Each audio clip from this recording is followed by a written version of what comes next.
It's always inspiring to see you return for this ongoing commitment to self-discovery and emotional growth. Remember, what you're doing isn't easy, and not everyone has the courage to dive as deeply as you have. Many people turn back the moment they feel the sting of discomfort. But not you. You're here, facing the uncomfortable truths and putting in the work. So, let's take a moment to acknowledge the dedication you're showing yourself. This commitment is what sets you apart. Throughout these sessions, we've spent time uncovering the root of emotional triggers, dissecting where they come from, and practicing self-awareness to catch them as they surface. You've likely become more attuned to your thought patterns and emotional responses, and that in itself is a tremendous achievement. This awareness is the first step in reclaiming control from the emotional triggers that can hijack your peace of mind. But awareness alone is not enough. The next level of mastery involves learning how to respond instead of reacting. The distinction may sound subtle, but it's life-changing. Reactions are automatic, often rooted in the subconscious. They're the result of your lizard brain, the most primitive part of your mind, registering a threat. Before you've even had a chance to process what's happening, your body is already launched in a fight-or-flight mode. Your pulse quickens, your palms sweat, and your thoughts spiral into overdrive. You've been there before, haven't we all? In contrast, responding is a conscious choice.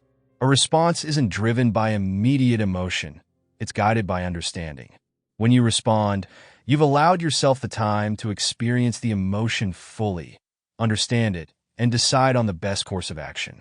That gap between feeling and action is where your power lies. You might be thinking, but I've been working so hard and I still get triggered. The truth is, no matter how much inner work you do, you'll never eliminate emotional triggers entirely. That's part of being human.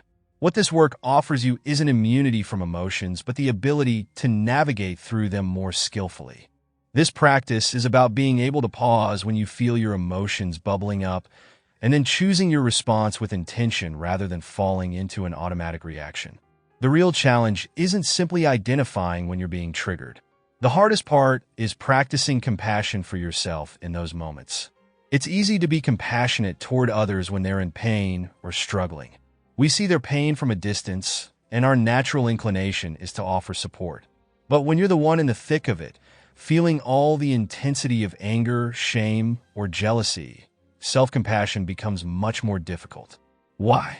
Because it's not just that you're experiencing a negative emotion, you're inside it.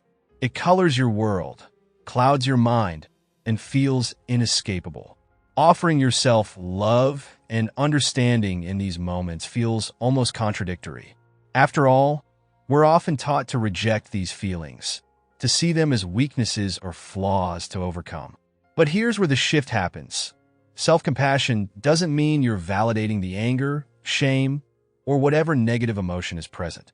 It means acknowledging that, no matter how uncomfortable or undesirable the feeling is, you are still worthy of love and understanding.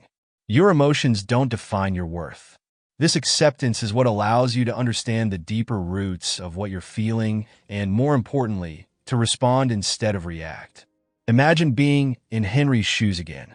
His immediate reaction to being corrected by his boss spiraled into a cycle of self-loathing, anger, and eventually an outburst at a stranger on the street. But what if, in that moment, Henry had the self-compassion to pause and say, "It's okay to feel upset. I'm not a bad person for feeling this way. Let's understand why this triggered me so intensely." With that simple act of compassion, the entire situation could have unfolded differently. He would have had the space to process his emotions without spiraling into a reactionary state. Instead of being a slave to his anger, he would have had the power to choose his response.